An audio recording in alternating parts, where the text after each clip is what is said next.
Hello दोस्तों, स्वागत है आपका अपने YouTube channel Rohit Goswami law classes में। आज मैं आपको कराने वाला हूं कॉन्ट्रैक्ट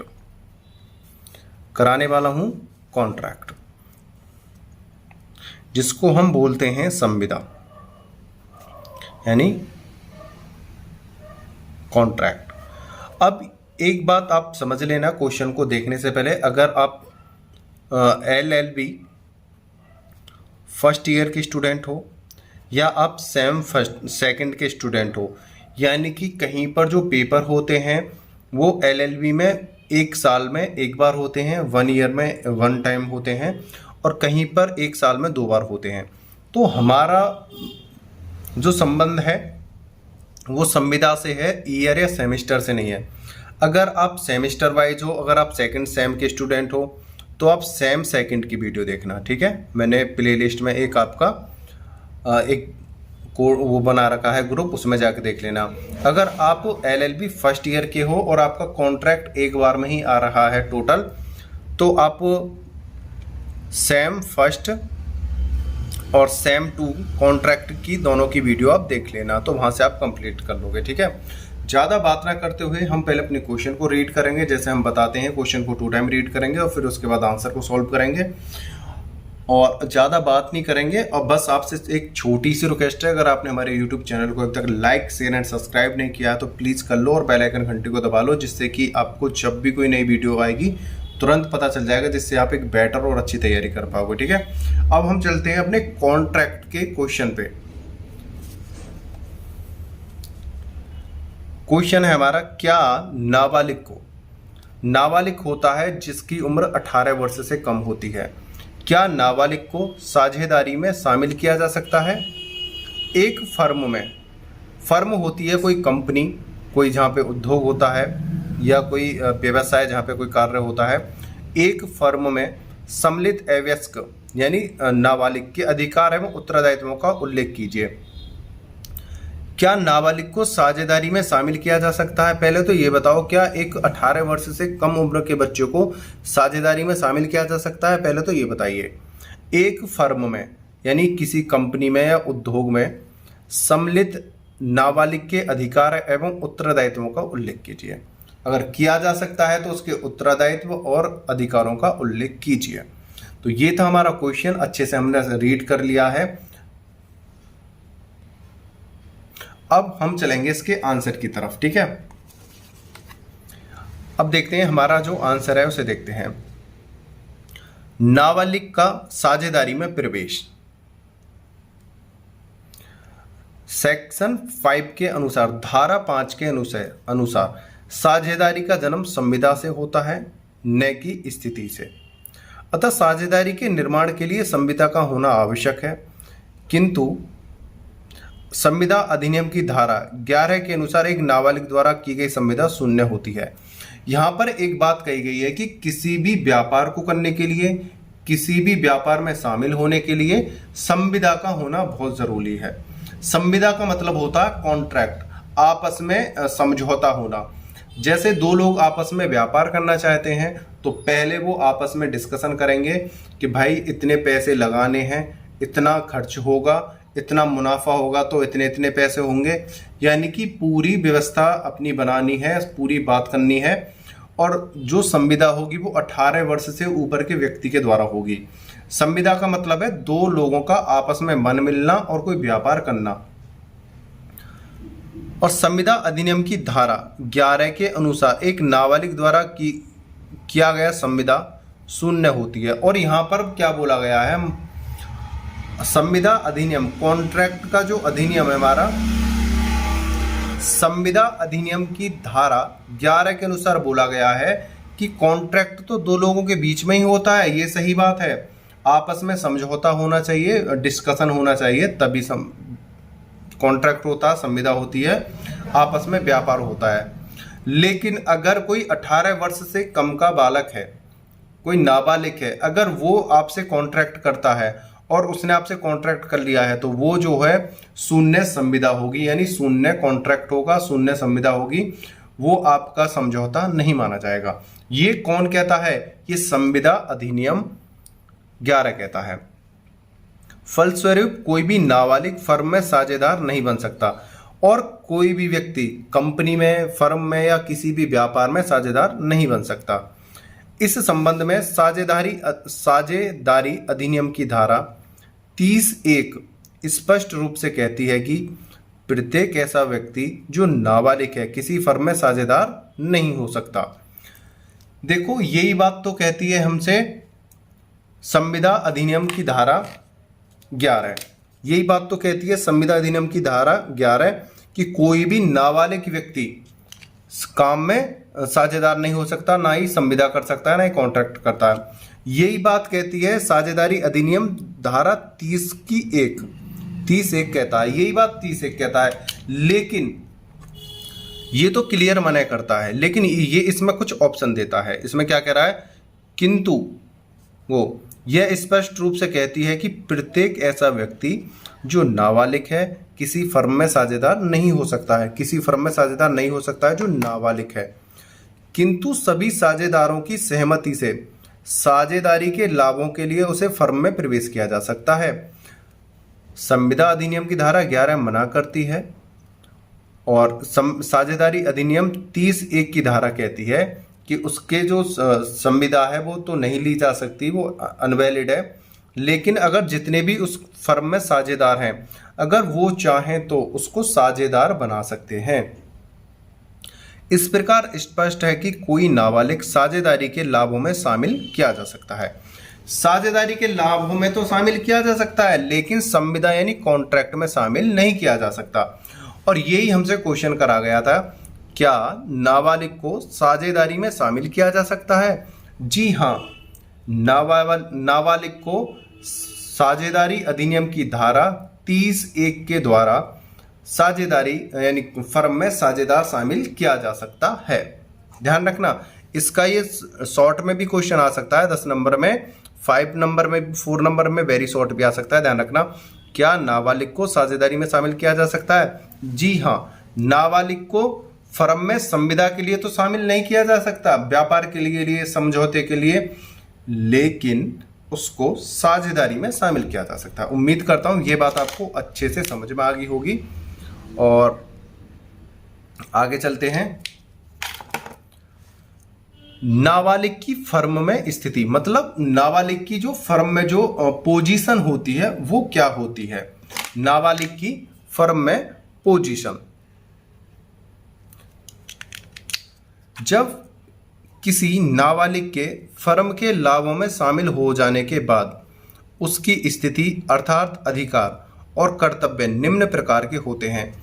इन्होंने बोला है कि चलो हमने किसी नाबालिग को अपनी फर्म में साझेदार बना लिया, लेकिन जो उसकी पोजीशन है, उसकी जो स्थिति है वो क्या होगी? तो इन्होंने बोला है उसकी स्थिति अर्थात अधिकार, उसकी स्थिति अर्थात अधिकार और कर्तव्य निम्न प्रकार के होते हैं।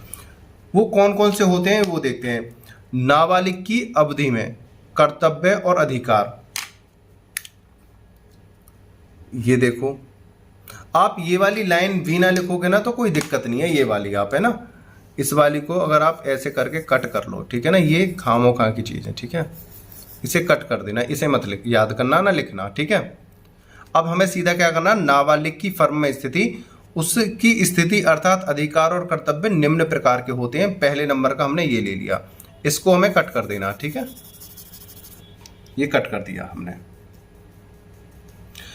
पहला है लाभ के लिए प्रवेश। लाभ के लिए प्रवेश के लिए हमें ये हेडिंग जो है हाइलाइटर से हाईलाइट कर देनी है और आपको ब्लैक पेन से एग्जाम में लिखनी है।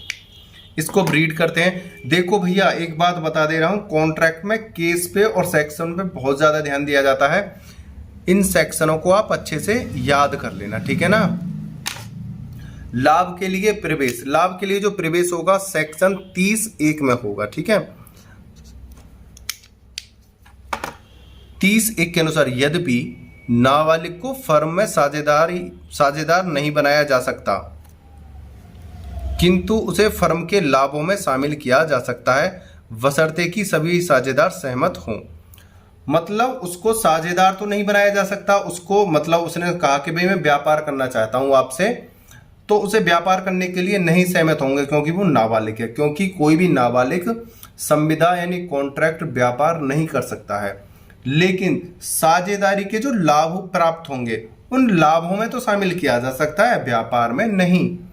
लाभ अगर प्राप्त होना है तो साझेदारों से बना लिया जाएगा, लेकिन उसको संविदा करने का, व्यापार करने का अधिकार नहीं है। यही बात बोली है।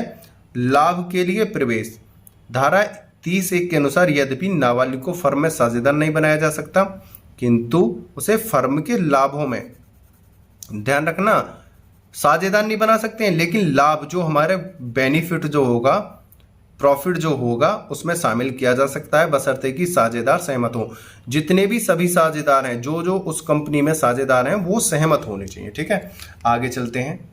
अब दूसरा पॉइंट है इसमें, भाई इन्हें अच्छी तरीके से याद कर लेना। ये क्वेश्चन ऐसा क्वेश्चन है जो अक्सर 10 नंबर में भी पूछा जाता है और 20 नंबर में भी आ जाता है, लॉन्ग शॉर्ट में सब में आ जाता है। आप ये मत सोचना कि ये क्वेश्चन हमारे लिए इंपॉर्टेंट नहीं है, ये सभी के लिए इंपॉर्टेंट है। ठीक है ना, इसे ध्यान से अच्छे से करना है आपको।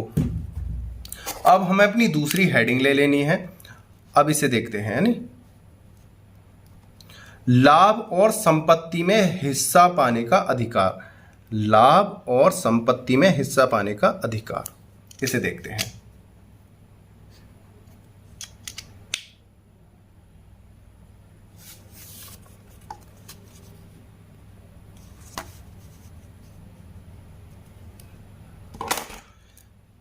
धारा 30(2), मतलब पहली वाली जो थी लाभ के लिए वो 30(1) थी, अब क्या है 30(2), 32। सेक्शन 32 के अनुसार ऐसे नाबालिग को फर्म की संपत्ति और लाभ में उतना अंश प्राप्त करने का अधिकार होता है जितना कि संविदा में निश्चित किया गया हो।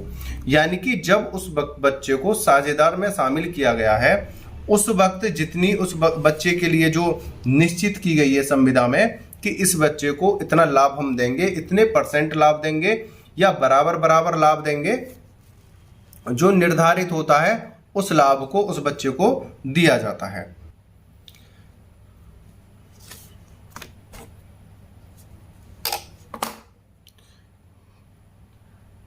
थोड़ी कैमरे की सेटिंग खराब हो गई थी, वो ठीक की है, दोबारा से देखता हूं इस हेडिंग को। धारा 30(2) के अनुसार ऐसे नाबालिग की फर्म की संपत्ति और लाभ में उतना अंश प्राप्त करने का अधिकार होता है जितना कि संविदा में निश्चित किया गया है। संविदा का मतलब है जब उस बच्चे को उस साझेदारी में, उस व्यापार में, उस फर्म में हिस्सेदार बनाया गया था, उस समय उसके लिए जितना बोला गया था या बराबर बराबर बोला गया है, जो %, जो हिस्सा उसका बनना है वो उसे दिया जाना चाहिए। ठीक है, 3rd नंबर का जो पॉइंट है उसे देखते हैं, हिसाब किताब देखने का अधिकार। उसको हिसाब किताब देखने का क्या है, अधिकार है। धारा 30(2) के अनुसार, ये धारा 30(2) ही कह रही है हमारी, 32, सेक्शन 32 के अनुसार ऐसे नाबालिग को फर्म का हिसाब किताब देखने और उसकी नकल करने का अधिकार होता है। ये नहीं है कि आपने जो व्यापार करा है, आपने जो संविदा उसके साथ की है, उसमें आप कोई गड़बड़ी तो नहीं कर रहे हो या उसमें आप घोटाला तो नहीं कर रहे हो। वो उसके हिसाब किताब को भी देखेगा, उसकी कॉपी भी कर सकता है, आपसे कुछ क्वेश्चन भी कर सकता है और आपसे रख रखाव की सारी बातें भी आपसे कर सकता है। ये उसका राइट होता है, ये उसका अधिकार होता है। ठीक है, आगे चलते हैं। नाबालिग की अवधि में दायित्व। नाबालिग की अवधि में दायित्व, इसको देखते हैं। धारा 34(3) के अनुसार यद्यपि एक नाबालिग का कोई दायित्व नहीं होता है, किंतु फिर भी उसका दायित्व उसके लाभ के अंश तक सीमित होता है। यानी कि जो नाबालिग होता है उसका कोई फर्म में अंश तो नहीं होता है, लेकिन लाभ का उसका जो अंत तक जो है अंश रहता है। नाबालिग को किसी भी फर्म में, किसी संविदा में, किसी कॉन्ट्रैक्ट में शामिल नहीं किया जा सकता है, लेकिन साझेदारी, अगर सभी साझेदार शामिल हो जाएं, अगर एक मत हो जाएं, तो उसे लाभ के लिए एकत्रित किया जा सकता है, उसे ऐड किया जा सकता है और उसको अंतिम जहां तक अंश जो उसको मिलना है वो लास्ट तक जितना सबके ऊपर जा रहा है उतना ही उसे दिया जाएगा। सेक्शन 34(3) के अनुसार यदि एक नाबालिग का कोई दायित्व नहीं होता है किंतु फिर भी उसका दायित्व उसके लाभ के अंश तक सीमित होता है, जो उसका लाभ होता है उसके अंश तक सीमित होता है और उसे दिया जाता है। ठीक है, उसे इससे ज़्यादा कुछ और नहीं दिया जाता, जो उसका अंश है वो उसे देते हैं। ठीक है, आगे देखते हैं नाबालिग के बालिग होने के बाद अधिकार और दायित्व। अब सपोज करो कोई व्यक्ति था, उसको साझेदार बना लिया, जो बालक था, नाबालिग है, लेकिन अब नाबालिग से जो बड़ा हो गया, बालिग हो गया, 18 साल की उम्र जो कंप्लीट कर चुका है, अब उसके अधिकार, उसका दायित्व क्या रहेगा, अब उसके बारे में बात की जा रही है। नाबालिग के बालिग होने के बाद अधिकार और दायित्व, इसे देखते हैं। धारा 30(2) यानी सेक्शन 32 नाबालिग को बालिग हो जाने पर चुनाव का अधिकार प्रदान करती है। इसके अनुसार जब कोई नाबालिग बालिग हो जाता है या उसे इस बात का ज्ञान हो जाता है कि उसे फर्म के लाभों में शामिल किया जा चुका है, उस तारीख से 6 माह के भीतर इस आशय की यानी उद्देश्य की एक सार्वजनिक सूचना देनी होगी कि वह फर्म में साझेदार बना रहना चाहता है या नहीं। यदि वह ऐसी सूचना नहीं देता है, 6 माह की अवधि की समाप्ति पर वह स्वतः ही फर्म में साझेदार बन जाएगा। यानी कि जब कोई नाबालिग बालक बालिग हो जाता है तो उसे एक अधिकार, एक राइट दिया जाता है कि अगर वो बालिग होने के 6 महीने के बाद अगर वो सूचना द्वारा सबसे कह दे कि भाई मैं साझेदार बनना चाहता हूं और मैं साझेदारी निभाना चाहता हूं, आपके संग रहना चाहता हूं, तो वो साझेदार रहेगा। अगर वो 6 महीने के भीतर नहीं भी कहता है और उनसे अटैच रहता है तो वो सडनली अचानक ही उनका जो साझेदार बन जाएगा। आगे देखते हैं नेक्स्ट पॉइंट क्या है। यदि वह साझेदार बनना स्वीकार करता है, यदि वह साझेदार बनना स्वीकार करता है, यहाँ पे क्या बोला था, नाबालिग के बालिग होने के बाद का अधिकार और दायित्व, इन्होंने बूझा है, यहाँ पर ये डिमांड कर रहे हैं। यदि वह साझेदार बनना स्वीकार करता है, अगर वो स्वीकार कर लेता है कि हाँ जी मैं साझेदार बनना चाहता हूँ, अगर वो 6 महीने के अंदर कोई खत लिखकर या कोई सूचना देकर कहता है, तो यदि ऐसा नाबालिग फर्म में साझेदार बनने रहने की इच्छा व्यक्त करता है तो उसके अधिकार और दायित्व उस तारीख से अन्य बालिग साझेदार के समान हो जाएंगे, किंतु तीसरे पक्ष के लिए उसका व्यक्तिगत दायित्व उन सभी कार्यों के लिए होगा जो फर्म द्वारा उसकी नाबालिग के दौरान किए गए हैं। अब यहां पर एक बात इन्होंने बोली है, यदि वह साझेदार बनना स्वीकार करता है, ऐसा नाबालिग फर्म में साझेदार बने रहने की इच्छा व्यक्त करता है, उसने कह दिया कि मैं बालिग हो गया हूं और अब मेरी इच्छा है, मैं अब इस व्यापार में, इस फर्म में आपके साथ रहना चाहता हूं, ये मेरा मन है, तो उसके अधिकार और दायित्व उन सभी लोगों के समान हो जाएंगे जो एक फर्म में बालिग लोग हैं। उसके जितने भी अधिकार हैं, जो बालिग थे, जो पहले से ही संविदा करे बैठे हैं, जो साझेदार हैं और जो 18 वर्ष से ऊपर के, जो उनके अधिकार हैं आपस में, वो ही अधिकार और दायित्व उसके हो जाएंगे जब बालिग हो जाता है। लेकिन उसके जो कार्य जो रहेंगे, अब बताओ जो कार्य नाबालिग कर रहा था, जो देख रेख या वैसे कुछ जांच पड़ताल, वो जो दायित्व हैं वो नाबालिग के फिर भी समान ही रहेंगे, ठीक है ना, उसमें कोई फेरबदल नहीं होगा। उन सभी कार्यों के लिए होगा जो फर्म द्वारा उसकी नाबालिग के दौरान किए गए, यानी व्यक्तिगत दायित्व उसके वही दायित्व रहेंगे जो नाबालिग के समय उसके कार्य थे। ठीक है, आगे देखते हैं।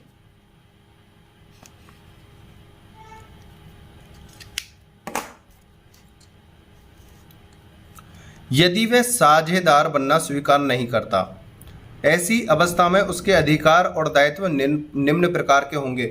अगर वो नाबालिग साझेदार के लिए कह देता है कि भाई मैं साझेदार बनना चाहता हूं, तो उसके जो अधिकार हैं वो सभी लोगों की तरह हो जाएंगे, जैसे कि सभी लोग उसमें जो जुड़े हुए हैं, जो उनके बालिग जो व्यक्ति हैं उनके जो अधिकार हैं सेम उनके अधिकार हो जाएंगे। लेकिन उसका जो कार्य होगा वही कार्य होगा जो एक नाबालिग के तौर पर उसको दायित्व सौंपे गए थे। ठीक है, अब ये कह रहे हैं कि यदि वह साझेदार बनना स्वीकार नहीं करता है तब क्या होगा। ऐसी अवस्था में उसके अधिकार और दायित्व निम्न प्रकार के होंगे। अगर वो साझेदार बनने के लिए मना कर देता है तो उसके अधिकार और दायित्व निम्न प्रकार के होते हैं। वो कौन कौन से होते हैं अब उनको हम बताते हैं। धारा 30(8) यानी सेक्शन 38A और बी यानी सेक्शन 38A और सेक्शन 38B के अनुसार उसके अधिकार और दायित्व उसके द्वारा सार्वजनिक सूचना दिए जाने की तारीख तक वही रहेंगे जो नाबालिग के हैं। इस तारीख के बाद के कार्यों के लिए वह या उसका अंश उत्तरदायी नहीं होगा। यानी कि एक बात इन्होंने बोली है, यानी कि जो उस नाबालिग को जो अधिकार दे रखे हैं, जब तक वो अपनी सूचना प्रदान नहीं करता है कि 6 महीने, सूचना देने का समय कितना होता है 6 महीने का, बालिग होने के बाद 18 साल की उम्र पूरी होने के बाद और 6 महीने के अंदर अगर वो सूचना नहीं देता है कि मुझे साझेदार नहीं रहना है, तब तक वो उसके वही अधिकार रहेंगे जो नाबालिग के थे। अगर वो 6 महीने के अंदर कोई सूचना नहीं देता है तो उसे साझेदार माना जाएगा और उसको अपने आप सडनली ऐड कर लिया जाएगा। अगर नहीं रहना है तो उसे सूचना देनी होगी, 6 महीने के अंदर अंदर देनी ही है। अगर 6 महीने के अंदर वो सूचना नहीं देता है तो वो साझेदार अपने आप ही बन जाता है, और साझेदार नहीं बनना है तो 6 महीने तक उसके वही दायित्व रहेंगे जो एक नाबालिग के थे, वही कर्तव्य रहेंगे, कार्य रहेंगे। लेकिन वो सडनली 6 महीने के बाद अगर सूचना दे देता है कि भाई मुझे नहीं बनना है, तो उसके अधिकार उत्तरदायी जो है उसके समाप्त हो जाएंगे। आगे देखते हैं। बात दायर करने का अधिकार धारा 30(8) से यानी सेक्शन 38 के अनुसार उसे फर्म में अपनी संपत्ति और लाभों में हिस्सा प्राप्त करने के लिए बात दायर करने का अधिकार मिल जाता है। यानी कि जब तक वो नाबालिग था, ये तो थे उसका शामिल होने का। अब इन्होंने बोला है बात दायर करने का अधिकार, अगर जब वो नाबालिग था तो वो उसके संग गलत हो रहा है, सही हो रहा है, उसे अंश उसका मिल रहा है, उसे उसके बराबर हिस्सेदारी मिल रही है, उसे दो या ना दो वो बाद नहीं डाल सकता था क्योंकि वो 18 साल से कम उम्र का है। लेकिन अगर अब उसके साथ कोई घोटाला होता है, उसकी जो जिम्मेदारियों के खिलाफ कोई कार्रवाई होती है या उसकी हिस्सेदारी कम होती है, तब उसे बाद डालने का यानी केस गिनने का उसे अधिकार प्राप्त हो जाता है। बाद दायर करने का अधिकार ये प्राप्त होता है धारा 30(8) के अनुसार। ठीक है, आगे पढ़ते हैं। प्रदर्शन करने का दायित्व, प्रदर्शन करने का दायित्व इसे देखते हैं। ये धारा 30(9) के अनुसार यदि वह फर्म से अलग हो जाने के बावजूद भी स्वयं को एक साझेदार के रूप में प्रदर्शित करता है तो वह तीसरे पक्ष के प्रति अन्य साझेदारों के समान ही दायी होगा, भले ही वह साझेदार न रहने की सूचना दे चुका हो। यहाँ पर एक बात बोली है, अगर वो फर्म के सूचना देता है कि मुझे साझेदार नहीं रहना है, तब उसे हटा दिया जाता है साझेदारी से। लेकिन उसके जो अधिकार हैं और जो उसके दायित्व हैं तीसरे पक्ष के खिलाफ वो ही समान रहेंगे। वो प्रदर्शन कर सकता है, उनसे हिस्सेदारी की बात कर सकता है, साझेदार ना रहने की सूचना दे चुका हो। अगर ये इसे पढ़ के बताते हैं, यदि वे फर्म से अलग हो जाने के बावजूद भी स्वयं को एक साझेदार के रूप में प्रदर्शित करता है तो वह तीसरे पक्ष के प्रति अन्य साझेदारों के समान ही दायी होगा। वो अपने अधिकारों को जता सकता है और वो वहाँ पे अपने अधिकारों के लिए मांग कर सकता है। मतलब वैसे मांग नहीं करेगा मुझे हिस्सेदारी दो, वो वहाँ पे प्रदर्शन कर सकता है कि भाई मुझे फर्म में मैंने सूचना दी थी मुझे रखने की या ना रखने की, अब तुमने मुझे निकाल दिया है, या मुझे अब इसका ब्यौरा चाहिए, या मैं दोबारा से आने चाहता हूँ, या उनके खिलाफ कोई विद्रोह करना चाहता है या प्रदर्शन करना, विद्रोह गलत, यानी प्रदर्शन करना चाहता हो तो उसका उसे दायित्व दिया जाता है, लायबिलिटी उसे सौंपी जाती है। ठीक है, उम्मीद करता हूँ ये वाला क्वेश्चन आपको अच्छे से समझ में आया होगा और इसे आप अपने शब्दों में सेट कर लेना। एक बार पहले इस वीडियो को अच्छे से देखना और वीडियो देखने के बाद इसे अपने शब्दों में सेट कर लेना। उम्मीद करता हूँ ये वीडियो आपको बहुत अच्छी लगी होगी। अगर आपको वीडियो अच्छी लगी है तो प्लीज़ लाइक शेयर सब्सक्राइब करो और बेल आइकन घंटे को दबाया। आपने वीडियो को अंत तक देखा उसके लिए धन्यवाद। टेक केयर, बाय बाय, जय हिंद, जय भारत।